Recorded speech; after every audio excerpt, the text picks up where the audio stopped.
listeners and viewers. Today, it's all about GLP-1 medications. And I just found out that these medications are going to be cut up to 50% in cost. So there's going to be more people wanting to take these medications. But what I want to talk about today is that about two-thirds of the people who stop these medications gain all the weight back. And that's a problem. But I have a solution. I have an author and a doctor with me today that's going to talk about why that occurs and how you can prevent the regain should you decide to get off the GLP-1 medications. So stay tuned. Okay, so we're back, and as I said in the introduction, these GLP-1 medications are game changers. I mean, they're helping people lose a dramatic amount of weight, which is fabulous, because it's helping reduce the risk of so many other issues. But there's a problem here, because if you want to go off the medication, there's like no guidance. Until now. And that's why she's here. So, Dr. Holly Wyatt is here, and she is an obesity medicine physician. And let me tell you something, that's very specific. And professor of nutrition sciences at the University of Alabama in Birmingham, where the weather is much nicer than it is here. And she has really just devoted her entire career to understanding why keeping the weight off once you lose it is harder than losing it. And I, who have done weight loss counseling forever, can testify that that is absolutely true. So for over 2 decades, she has really studied the biology of weight regain and behaviors that support long-term success. And in fact, she wrote a book called Losing the Weight Loss Meds. Get it? So if you want to go off these weight loss medications, how to successfully do it. So Dr. Holly Wyatt, yes, can you hold that up, Dr. There Holly we Wyatt? go. Losing the Weight Loss Meds. You got it. You have got to get this book. This is fabulous. And you can get it on Amazon. I got a copy from her because I wrote a foreword on it. And let me tell you something. That's why I love her to pieces. Okay, with that, Dr. Holly, welcome to Spot On. Oh my gosh, I'm so excited to be here. I love this podcast and I love talking to you. So this is going to be fun and That of course my favorite topic. I So go. Hello, hello. yeah. This is like your wheelhouse. This is you. Like you sleep and do you sleep with the book? I mean, you must just because you talk about it all day long. I mean, because you've been so it's been successful and people have asking her to go on TV and podcasts and things like that. So she just carries it with her at all times. All right. So I know uh, about the problems with weight loss, but you tell everybody here why is weight loss different than weight loss maintenance? Yeah, most people don't necessarily see them as different. And part Right. of that's we've been told that, well, whatever you do to lose the weight, be ready to do it for the rest of your life, which is the weight loss maintenance piece, maintaining that Right. new body weight for long periods of time. So we think of it as just one long continuum. But when we really look at the science behind it and we look at what's going on in the body, the physiology, it makes sense. They're very different. They're not the same. When you're Yeah. losing weight, you're trying to be in a negative energy balance, which is where we talk about eating less calories than you're burning and lots of ways you can go about that. And you talk about that all the time, different strategies for that. But you got to be in a negative energy balance to burn fat to lose weight. Weight loss maintenance isn't about that at all if you think about Hmm. it. It's about balance. It's about how many calories you're eating matching, not being less than how many calories you're burning, that matching piece. And how does your body do that? That's a very different physiological state than being in a negative energy balance. And the tools and the skills and the strategies that work to get us in a negative energy balance, lose weight, very different than the strategies that keep us in balance. And if you had to be good at one, which would you rather be good at? Being in that Yeah. negative energy balance or being in balance? Right, right. And you know something you say in your book, which I absolutely love, it's not willpower. Yeah, it's not. It isn't willpower. You know, these medications are fabulous because they help suppress the appetite and you increase satiety. But what happens when you go off them? So you talk about three challenges as why weight gain happens once you go off these medications, and it's all about appetite, metabolism, and mind state. So can you start us off? Talk about appetite. So I love that you bring in there's three. People sometimes want to focus just on one. And you're going to see, even though we may talk about these three as separate, they really work together. I kind of think of it like a three-legged stool. You need all three legs. But the first one is appetite. And that makes sense. That's what people think about the first because they're on these medications. It's taken their appetite way down. If they stop the medication for whatever reason, that appetite it's going to go back up. And if it goes back up and you start eating more, guess what else goes up? Your weight. So you've got to deal with that. If you're going to go off the meds, and you don't have to go off the meds, I always like to make sure people understand you can stay on the medications, and the medications can help with the appetite forever. That's how the medications have been approved. But we're knowing that a lot of people aren't doing that or don't want to do that. They want to Hmm. go off or at least try it, or there may be a reason they can't continue. And so you've got to think about how am I going to keep that appetite lower than it was before I went on the meds. You probably can't keep it as low as it is on the meds. And maybe you don't Hmm. even want to keep it quite that low for some people, but you got to deal with it. That challenge is resetting your appetite. Right, right. And you need, and again, the medications are helping you do that, but when you're off the medications, you're back to square one.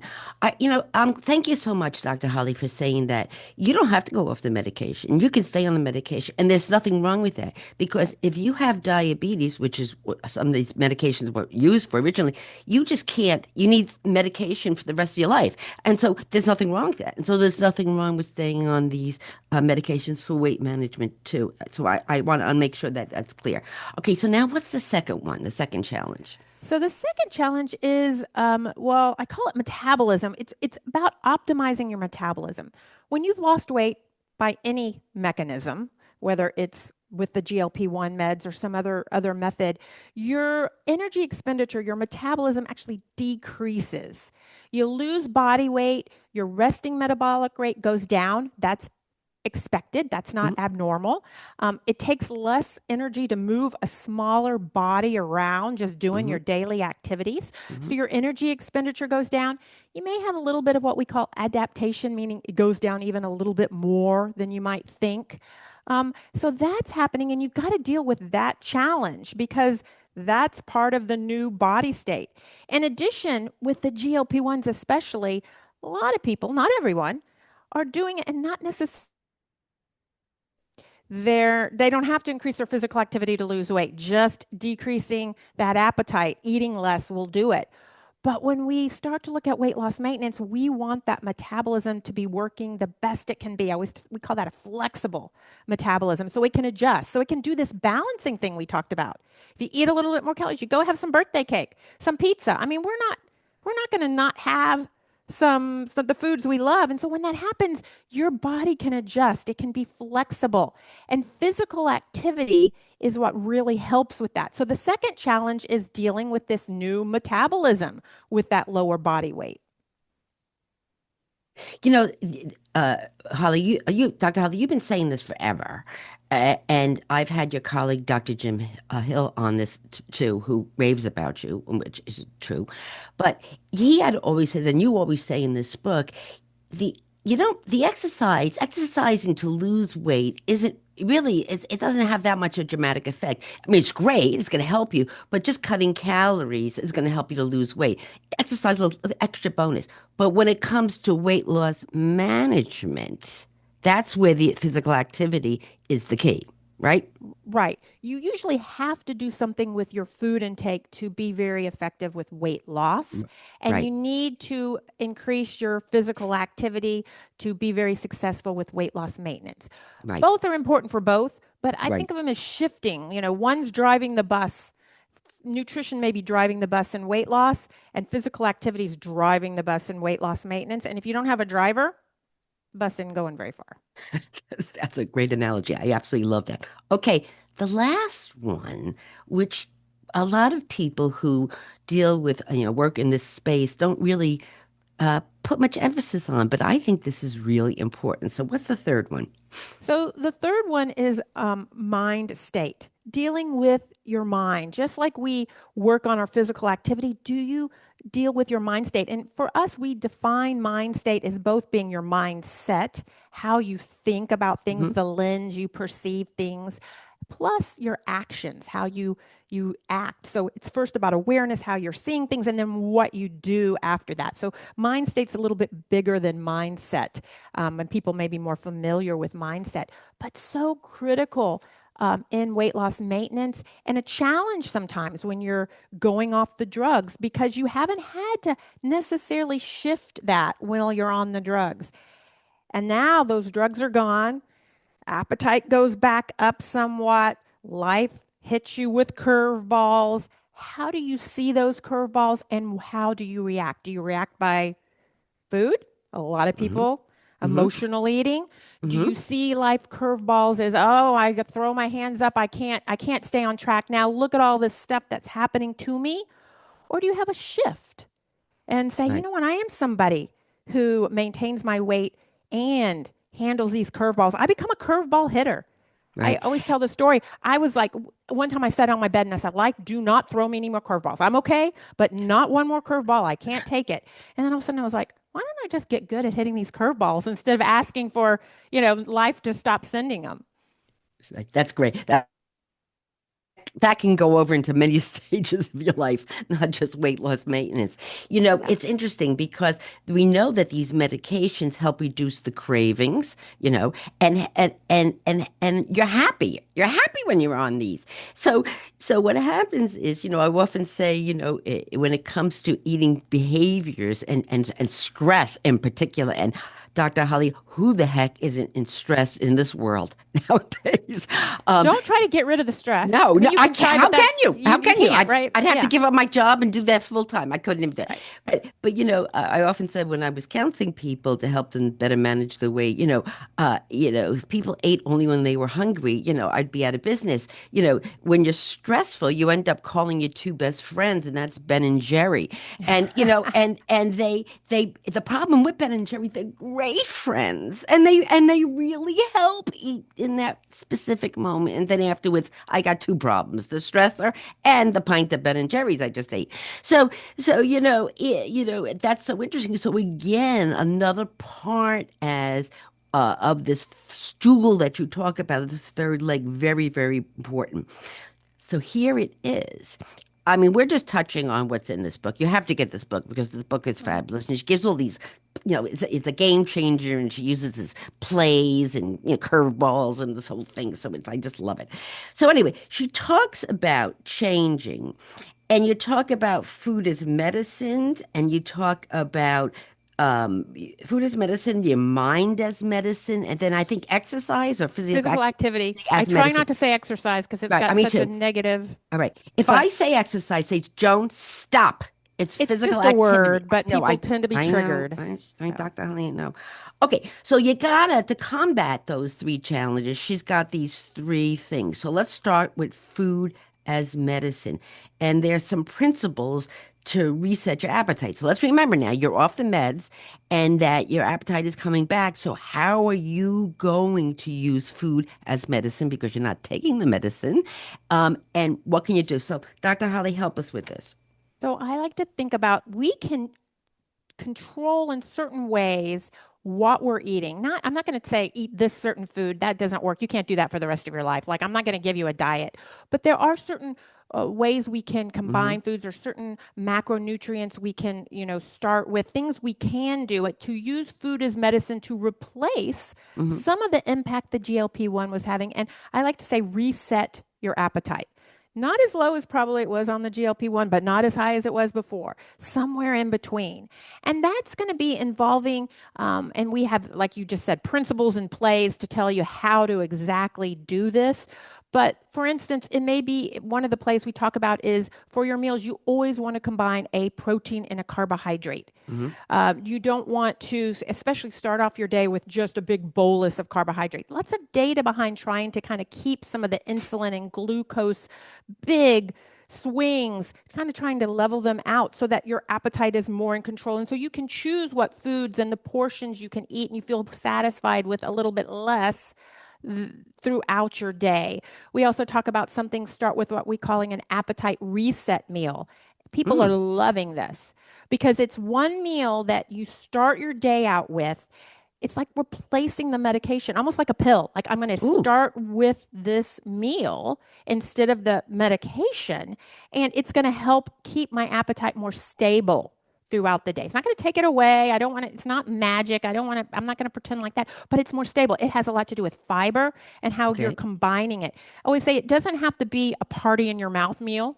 But it doesn't taste bad, but it has a Mhm. purpose. It's a functional meal, and we're resetting your appetite with it. So, those are just some examples of how you can use food to replace the GLP-1 medications. Right.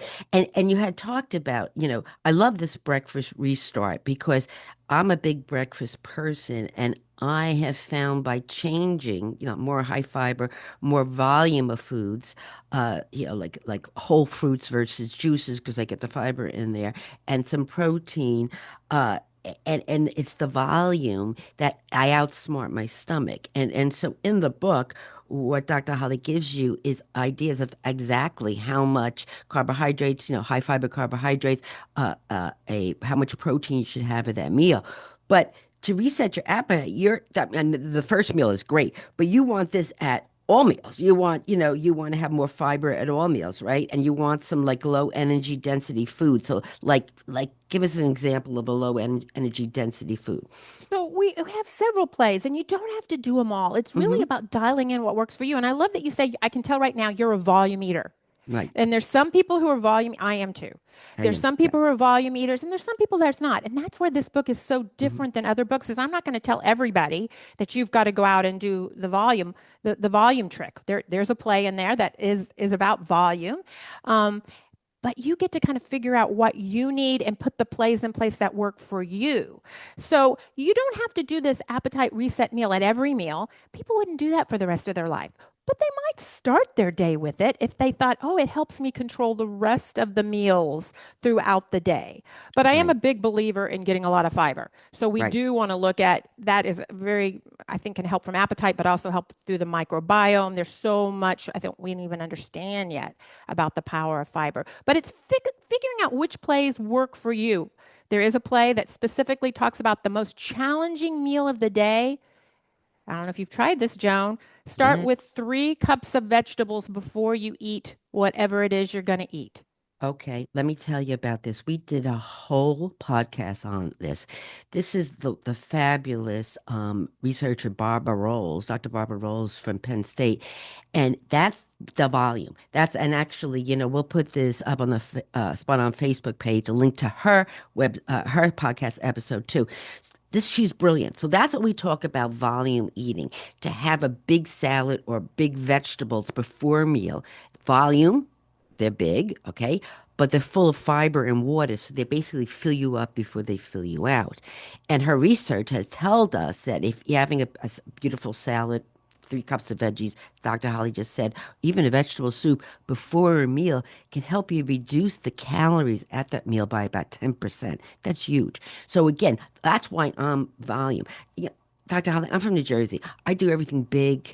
Everything is a volume. I get the most for my money. You know what I mean? So I do the same thing when it comes to food. So I love this volume idea. I And do too. again, I do too. in this book, it's going to give you examples. And I love what you say. This is not, you have to follow every cell's everything.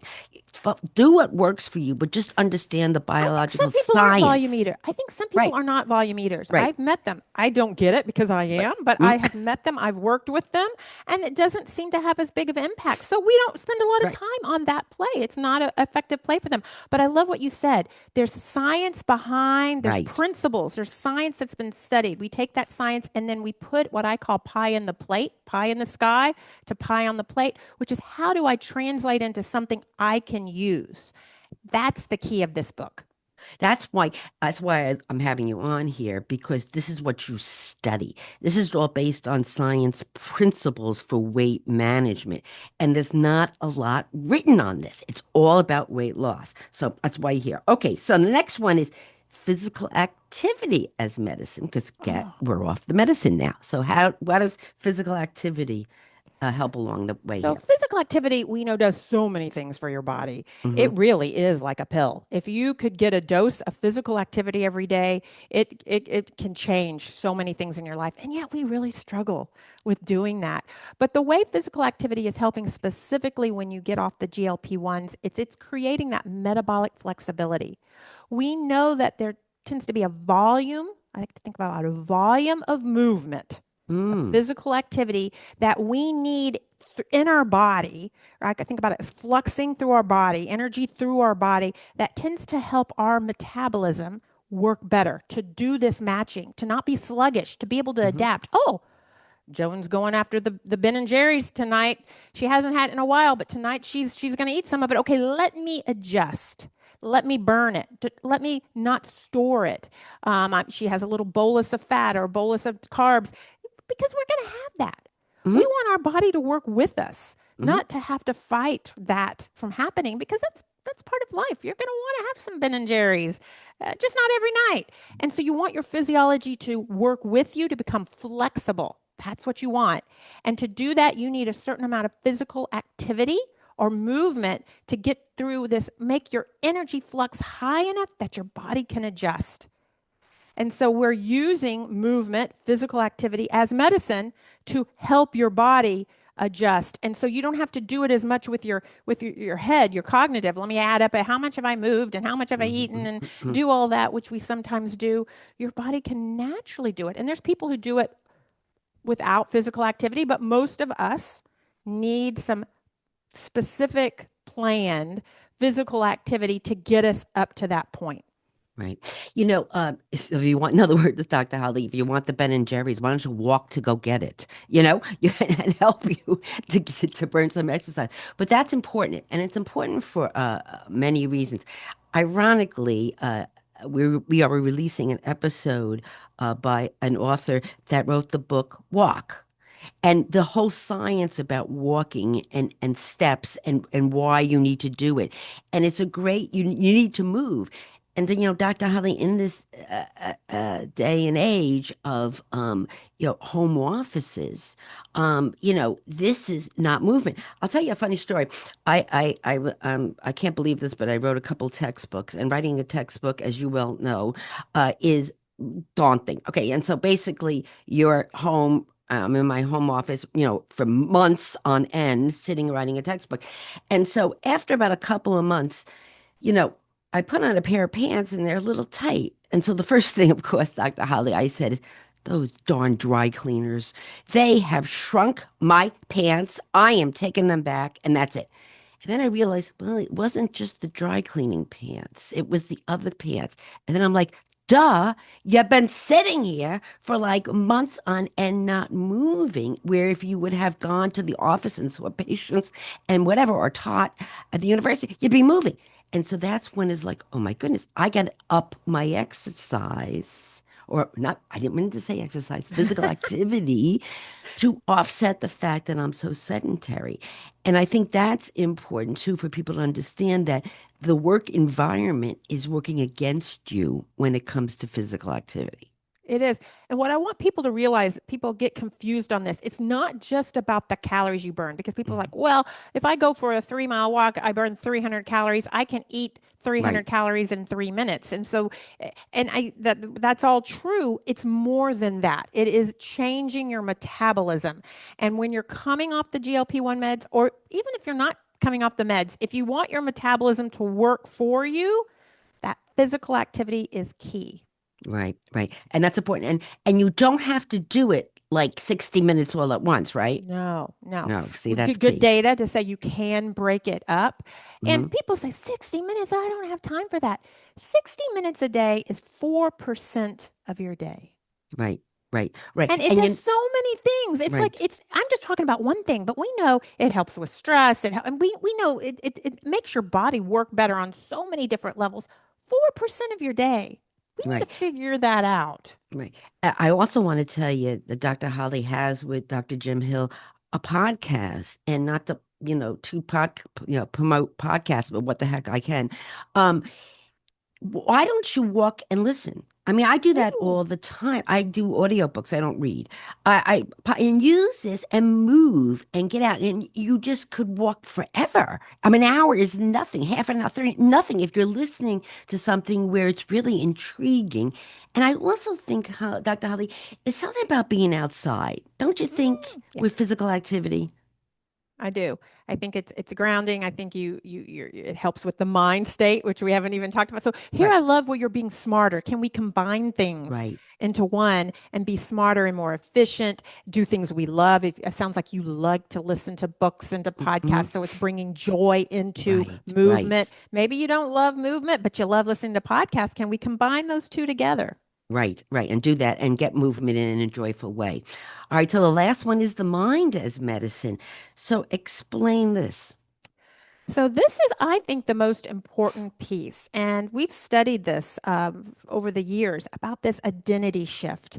A Mm, lot of people identify themselves as someone who struggles with their weight, or I'm always losing weight, or I need to lose weight. They don't identify themselves with someone that is a weight loss maintainer, that I like vegetables. I am someone who can move my body. So, there's identity shifts and it's working with your mind to say, okay, how am I going to change how I see things and what actions I take? So when the medicine is gone, I'm going down a new path.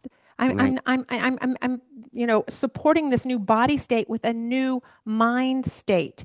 And like I said, it's mindset, how you look at things, and then also how you choose to react or act. Both of them come into play. And spending time on that is just as important, in my opinion. And I think there'll be more and more data coming out. There's some, but we're a little bit earlier than the physical activity data. mm, I call it mind minutes and mm, spending time on your mind state and what that looks like. And maybe it's walking in nature, Joan. That can be right, some mind minutes. You mm-hmm, hit on that. But spending some time on your mind just as important as the physical activity, just as important as thinking about what you're going to eat. So that's been a missing piece. And for some people, the most important piece. If someone comes to me and says, I hate exercise. I used exercise because that's oh, probably see, what they would say. I mm, hate exercise. Or I don't want to move. I would say, okay, let's not work with that right away because where's their mindset, their mind state? Let's work with mind state first, and then we'll go back to physical activity. right, great. So there goes your three legs of the stool there to help you when, or something, even if you're not or ever on this GLP-1s and you just regularly have weight maintenance is an issue for you, all these tips could help. I can't let you go. I have to ask you this one question. You're going to laugh Okay. when I ask you this because I've asked you this before off the record here, but I'm going to ask you Okay. again. All right, come on, Dr. Holly, tell me about these new oral medications. Oh, yes, the hot topic that's out there, the pill, the Yes. Wegovy pill, the Yeah. semaglutide pill. So they're out there. A lot of people you can get them. People are starting to use them. Questions people ask, are they as, will I lose as much weight?